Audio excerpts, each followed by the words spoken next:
بسم اللہ الرحمن الرحیم۔ ایک زناکار نوجوان کا قصہ۔ ایک نوجوان تھا جو ایک رات میں کئی لڑکیوں سے گناہ کیا کرتا تھا۔ اس کا معمول تھا کہ روزانہ شام کو ہر گناہ کتاب میں لکھ لیا کرتا کہ آج کے دن اس نے کون سی غلطی کی، آج کے دن میں اس نے کون سی خطا کی، آج کے دن میں اس نے کتنی لڑکیوں کی عزت لوٹی، آج کے دن میں کتنوں سے زنا کیا اور کتنے لوگوں کا حق مارا۔ وہ جو 24 گھنٹوں کے گناہ ہوتے شام کو اپنی ڈائری میں لکھتا۔ ایک رات وہ اپنے معمول کے مطابق اپنے کالے کرتوت اپنے ڈائری میں لکھ رہا تھا کہ دروازے پر کسی نے دستک دی۔ جب اس گناہگار نے دروازہ کھولا تو یہ دیکھ کر حیران رہ گیا کہ سامنے ایک خوبصورت لڑکی کھڑی ہے۔ نوجوان نے پوچھا کیسے آنا ہوا؟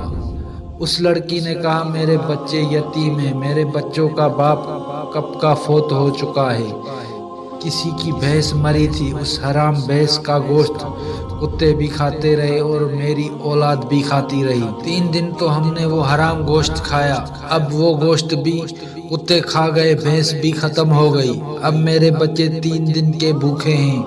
خدارا تیرے دروازے پر آئی ہوں، اللہ کے نام پر مجھے کچھ نہ کچھ کھانے کو مل جائے، میرے یتیم بچے دن بھر کے بھوکے ہیں اور رو رہے ہیں۔ اس نوجوان نے جب اس کا حسن دیکھا تو فریضہ ہو بیٹھا اور کہا اندر آ جاؤ۔ جب یہ لڑکی گھر کے اندر آئی تو اس نوجوان نے پیچھے سے دروازہ بند کر کے کنڈی لگا لی۔ لڑکی سمجھ گئی کہ اس بدنیت کی نیت خراب ہو گئی۔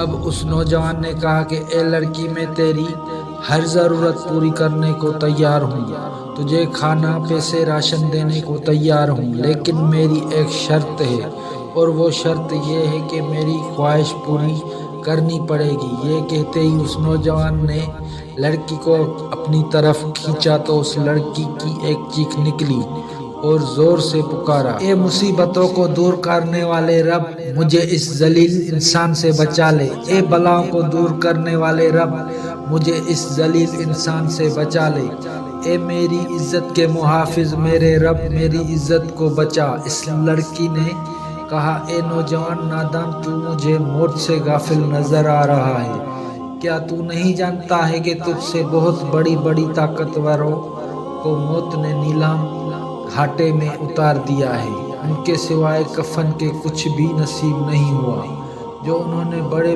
گھر آباد کیے تھے اور وہ خالی کے خالی رہ گئے۔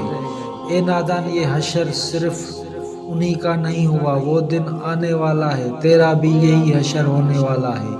اے شیطان کی چال میں پھنسنے والے نوجوان، اپنی آنکھیں کھول، قیامت کے دن اپنے رب کو کیا منہ دکھائے گا؟ اس گناہگار نوجوان نے جب اس لڑکی کی فریاد سنی تو تڑپ اٹھا اور کہنے لگا اے لڑکی، ابھی تو نے گناہ کیا ہی نہیں تو اتنی ڈر رہی ہے؟ میں نے جو ساری زندگی گناہوں میں گزاری ہے، مجھے تو تجھ سے زیادہ ڈرنا چاہیے۔ بس یہ کہتے ہی اس کی دل میں رحم آیا، اس لڑکی پہ ترس آیا اور اسے چھوڑ دیا، کھانے پینے کا سامان دیا اور رخصت کرتے ہوئے کہا کہ اپنی یتیم بچوں سے کہنا کہ میرے حق میں دعا کرے، آج سے میں پکا توبہ کر رہا ہوں، دعا کرنا اللہ میری توبہ قبول فرمائے۔ اس لڑکی نے جاتے ہوئے نوجوان کو 3 دعائیں دی، کہا اے نوجوان، اللہ تعالیٰ تیرے تمام گناہوں کو مٹا دے، اللہ تعالیٰ تیرے ساتھ صلح کر لے، اور جب تو مرے تو اللہ تعالیٰ کا ہو کے مرے۔ یہ 3 دعائیں دیتے ہوئے وہ لڑکی وہاں سے چلی گئی۔ جب وہ چلی گئی تو نوجوان نے دوبارہ گناہ والی ڈائری کھول لی کہ ابھی جو میں نے گناہ کیا وہ بھی لکھ ڈالوں۔ جیسے ہی اس نے ڈائری کا پہلا صفحہ کھولا تو اس کے اوپر کچھ بھی نہیں لکھا ہوا تھا، تمام کے تمام گناہ مٹ گئے تھے۔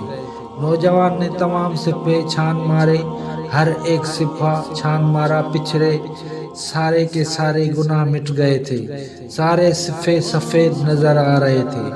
غیب سے ایک آواز آئی، اے نوجوان، اللہ تعالیٰ نے ایک عورت ہاتھوں تیرے ساتھ صلح کر لی، ایک تو اللہ تعالیٰ نے تجھے توبہ کرنے کی توفیق دی ہے، دوسری دعا اللہ تعالیٰ نے تیرے ساتھ صلح کی ہے اور تیسری دعا جب تو مرے گا تو اللہ تعالیٰ کا ہو کے مرے گا۔ لکھنے والے لکھتے ہیں کہ جب یہ نوجوان مرا تو اللہ تعالیٰ کا ولی بن کر مرا تھا۔ ساری عمر نمازیں پڑھنے میں گزاری تھی، ساری عمر قرآن پڑھنے میں گزاری تھی، اور ساری زندگی اللہ اللہ کرنے میں گزاری تھی۔ اللہ کو اس طرح راضی کیا کہ جب مرا تھا تو اللہ کا ولی بن کر مرا تھا۔ اللہ ہمیں بھی ان تینوں کی توفیق عطا فرمائے۔